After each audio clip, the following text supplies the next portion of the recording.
বন্ধুরা, ভিডিওটি শুরুতে সবার প্রথমে তোমাদেরকে একটা ভিডিও শো করছি। তোমরা দেখতে পাচ্ছ একটা ভিডিও। তো এই ভিডিওটার মধ্যে আমার এই অবস্থা তোমরা দেখতেই পাচ্ছ। তবে এটা কোনো এডিটিং করা বা অন্য না, এটা কিন্তু আমার ন্যাচারাল একটা ছবি। আর আমার অবস্থা এরকমই হয়ে গেছিল, আমি এরকমই মোটা হয়ে গিয়েছিলাম, কারণ এটা একটা আমার ভিডিও শুট ছিল, সেই জন্য আমি করেছিলাম। হয়তোবা আমার আরো একটা চ্যানেল রয়েছে, তোমরা হয়তোবা অনেকে জানো না, যাই হোক। তো সেই চ্যানেলটার জন্যই কিন্তু আমি ভিডিও শুট করেছিলাম, একটা ভিডিও শুটের জন্য। তো আমি এরকম অবস্থা করেছিলাম। তবে এই অবস্থা থেকে আমি আবার দেখো ট্রান্সফার হয়ে এই অবস্থায় নিয়ে আসছি। এই অবস্থায় কিভাবে আনলাম, তো তোমাদেরকে আমি এমন কিছু আজকে এই ভিডিওতে টিপস দেবো। এই টিপসগুলো তোমরা যদি ফলো করো, তোমাদের যে মোটাটা আছে না, সেই মোটাটা তোমরা সেরকমই থাকবে। মানে আমার এক কথার অর্থ হলো, তোমরা অনেকেই আছে দেখো, কাজের চাপে হোক, তোমাদের সাধারণ পড়াশোনার চাপে হোক, যে কোনো কারণে তোমরা কিন্তু ঠিকমতো ব্যায়াম করতে পারছো না, এবার তোমরা ঠিকমতো ডায়েট করতে পারছো না। তো সেই সব কিছু মাথায় রেখে আজকে তোমাদেরকে এমন কিছু টিপস দিব, যেটা তোমাদের ওয়েট আছে সেই ওয়েটই থাকবে, বা তোমরা একটু হলেও ওয়েটটাকে কিন্তু কমাতে পারবে কোনো কিছু না করে, তোমরা আমার এই টিপসগুলো যদি ফলো করো আজকে। আর হ্যাঁ, একটা কথা বলে দিই, আমি কিন্তু যেগুলো বলি বা তোমাদের সাথে যেগুলো শেয়ার করি, সেগুলো কিন্তু ন্যাচারাল আমি বলি। আর আমি যে কোনো কিছু ফেক বানাই না। তো যেহেতু আমি প্রথমে যে ভিডিওটা শো করলাম, তো তবে বলে দিই, আমি কিন্তু ব্যায়াম করেছি, প্রপারলি ডায়েট নিয়েছি, তারপরে কিন্তু আমি ফিজিকটাকে আমি ট্রান্সফর্ম করেছি, ঠিক আছে? তো সেটা কিন্তু আগে বলে দেবো। অনেকে বলতে পারে যে না দাদা, তুমি দেখানোর জন্য ওটা করছো, সেটা না, আমি সত্যি কথাটা বলে দিলাম। আমি ব্যায়াম করেছি, সাথে ডায়েট নিয়েছি, তারপরে কিন্তু ফিজিকটা চেঞ্জ করেছি। তো তোমাদেরকে একটু মোটিভেশনের জন্য আমি ভিডিওটা দেখালাম। যাই হোক, তো প্রথমে যেটা তোমাদেরকে করতে হবে সেটা হলো কি, তোমাদেরকে ব্যালেন্স হিসাবে খেতে হবে। এবার যদি বলো ব্যালেন্স হিসাবে আমি কিভাবে খাবো, দেখো, আমাদের মোটা হওয়া পাতলা হওয়া এটা কিন্তু খাওয়ার উপরেই থাকে। এবার অনেকে কি থাকে, জেনেটিকলি কিন্তু অনেকে মোটা থাকে, মানে তার বংশগততে সবাই মোটা আছে, তারা কিন্তু মোটা হয়ে যায়। এটা কিন্তু বেশিরভাগ জেনেটিক ক্ষেত্রেই হয়। এবার কারো কারো দেখবে যাদের জেনেটিক পাতলা রয়েছে, বাবা মা পাতলা রয়েছে, সে তার ছেলে বা মেয়ে সে কিন্তু পাতলা হয়ে যায়। তবে আমি এক্ষেত্রে বলতে চাই, তোমাদের ওয়েট দেখা গেল মোটামুটি 70 কিলো, আমি বা 80 কিলো, অনেক ওয়েট হয়ে গেল তোমাদের হাইট অনুযায়ী, তোমাদের মোটামুটি 80 কিলো ওয়েট আছে। এবার ওই 80 কিলোটা তোমরা ধরে রাখতে পারছো, দিন দিন তোমাদের ওয়েটটা বেড়ে যাচ্ছে, 80 কিলো উপরে হয়ে যাচ্ছে। তোমরা সেটাকে মেনটেন করবে কিভাবে?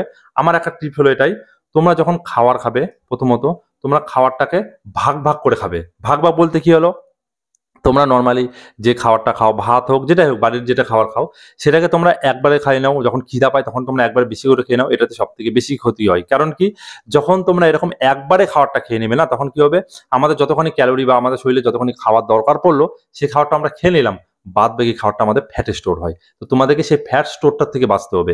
কি করতে হবে, তোমাদেরকে যে কোনো খাবারকে ভাগ ভাগ করে দুবার তিনবার তোমরা সেই খাবারটা খেতে হবে। আর একটা ব্যাপার চলে আসে এখানে, সেটা হলো তোমাদেরকে পেটে খালি রেখে, মানে পেটটাকে খালি রেখে তোমাদেরকে খেতে হবে। মানে তোমাদের একটু হালকা যেন খিদা ভাব থাকে, তো তোমাদের পেটে যেন আর একটু জায়গা আছে, যে আমি আর একটু খেতে পারবো, সেই জায়গাটার অবধি তোমরা কিন্তু খাওয়া দাওয়া করবে, তার থেকে বেশি তোমরা খাবে না। তোমাদেরকে কিন্তু একটু হালকা করে কম খেতে হবে, এক কথায়। যখন তোমরা একটু করে কম খাবে, তোমাদের ওয়েটটাও কমবে, এর সাথে তোমাদের কিন্তু ওজনটাকে আর বাড়তে দেবে না। এর সাথে আমি কিছু টিপস দিই, সেগুলো হলো তোমরা রাতে কি খাবে, আর হলো তোমরা বেশিরভাগ কি জিনিস খাবে। আমি সেই প্রথমে যে ভিডিওটা দেখালাম, আমি এগুলোর মধ্যে বেশি অ্যাপ্লাই এই জিনিসটা করেছি। সেটা হলো, তোমরা যখন খাবার খাবে, তোমরা অবশ্যই সবজিটা আর টক দইটা, বিশেষ করে আমি এটা বারবার বলবো, তোমরা টক দইটা বেশি করে খাবে। এটাতে কিন্তু অনেকটা ফ্যাট কাটাতে সাহায্য করে। এছাড়াও তোমরা কিন্তু অ্যাপেল সিডার ভিনেগার রয়েছে, সকালে বাসি পেটে তোমরা খেতে পারো। আমি একটা শর্ট ভিডিও ছেড়েছিলাম এই বিষয়ে। তো তোমরা যদি চাও, আমি অবশ্যই আর একটা ডেডিকেটেড ভাবে ভিডিও বানাবো, সেটা বেনিফিট কি কি রয়েছে, কিভাবে খেতে হবে না হবে। আর না হলে তোমরা শর্ট ভিডিওটা দেখতে পারো। তো তোমরা অ্যাপেল সিডার ভিনেগারটাও খেতে পারো, খুব ভালো এটা কাজ করবে। এছাড়াও তোমাদের স্যালাড যদি তোমরা পাও, এই যে ঠান্ডার দিন চলে আসলো, এখন কিন্তু অনেক রকমের সবজি পাওয়া যাবে, তোমরা অবশ্যই সেগুলো কিন্তু খেতে পারো, সেটাতে কিন্তু অনেকটা বেনিফিট করবে। এবং সব থেকে বড় ব্যাপার, রাত্রেবেলা দেখো, রাত্রেবেলা তোমরা খাবারটা খাবে ঘুমানোর 2 থেকে 3 ঘন্টা আগে। মানে তোমরা বেডে আসলে, মানে তোমরা এখন শুতে যাবে, শোয়ার মোটামুটি 2-3 ঘন্টা আগে তোমরা খাবারটা খাবে। যখন তোমরা 2-3 ঘন্টা আগে খাবারটা খাবে, তোমাদের কিন্তু সেটা হজমটা ভালো মতো হবে, রাতে ঘুমটা ভালো মতো হবে, তোমাদের কিন্তু এর সাথে মোটা কিন্তু তোমরা বেশি হবে না, ফ্যাট তোমাদের স্টোর করতে পারবে না। তোমরা কিরকম খাবার খাবে, আমি যেটা বলবো, তোমরা একেবারে লাইট। যদি পারো তোমরা একটা করে রুটি খাও, তোমাদের বেশি যাদের ওজন রয়েছে না, একটা করে রুটি খাও, আর সবজি খাই পেট ভরাও। মানে পেট বলতে একবার পুরোপুরি পেট ভরাবে না, মোটামুটি একটা পেট ভরিয়ে নাও, যে তোমাদের আর একটু খিদা খিদা ভাব আছে। মানে তোমাদের এক কথায় আমি যদি বলতে চাই, তোমাদেরকে পেটে খিদা রেখে খেতে হবে। তাহলে তোমাদের যে ওয়েটটা আছে সেটা আর বাড়বে না, হালকা পাতলা কিন্তু ওয়েটটাকে কমাতে সাহায্য করবে। তোমরা যারা ব্যায়াম ট্যায়াম মানে কিচ্ছু করতে পারো না, এইভাবে তোমরা এই টিপসটা যদি ফলো করতে পারো, তোমরা কয়েকদিন করে দেখো, মোটামুটি কয়েকদিন বলতে কি, মোটামুটি তো 1 মাস তোমাদেরকে করতে হবে। মানে ফলো যে কোনো কিছু বডিটা বুঝতে পারার জন্য তো 1 মাস লাগবে। তো 1 মাস তোমরা করো, দেখতে পাবে ওজনটা মাপে অনেকটা ওজন কিন্তু কমে গেছে, 1-2 কিলো তোমরা কমাতে পারবেই। তো তোমাদেরকে এটাই হলো। আর বিশেষ করে বাইরের জিনিসপত্র যা আছে, জাঙ্ক ফুড, এইসব খাওয়া থেকে একবার বিরত থাকো। বিশেষ করে সকালকার খাওয়াটার দিকে তোমরা একটু ধ্যান দাও। পারলে পরে ওটস বা ডালিয়া সকালবেলা তোমরা খাও, এটাতে সব থেকে বেশি ভালো। তোমাদের যে কার্বোহাইড্রেটটা পাবে না, সেটা তোমাদেরকে এক চান্সে তোমাদের শরীরে গিয়ে তোমাদের বডিতে ফ্যাটটা স্টোর করবে না সেগুলো খাওয়ারে, ঠিক আছে? তো তোমরা সেগুলো খেতে পারো। এছাড়া তোমরা প্রোটিন জাতীয় খাবারটা একটু বেশি খাও, যাদের তোমরা হচ্ছে মোটাটা কমাতে চাও, প্রোটিন জাতীয় খাওয়াটা খুব দরকার। তাছাড়াও তোমরা যারা পারবে অবশ্যই যত পারবে ড্রাই ফ্রুট গুলো খাবে, এগুলো তো অনেকটা কাজে দেয়।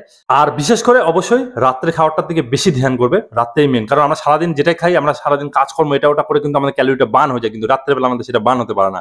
তো সেই জন্য অবশ্যই রাত্রে খাওয়াটা একটু ধ্যান দেবে। ঘুমানোর 2-3 ঘন্টা আগে খাওয়া দাওয়া করবে।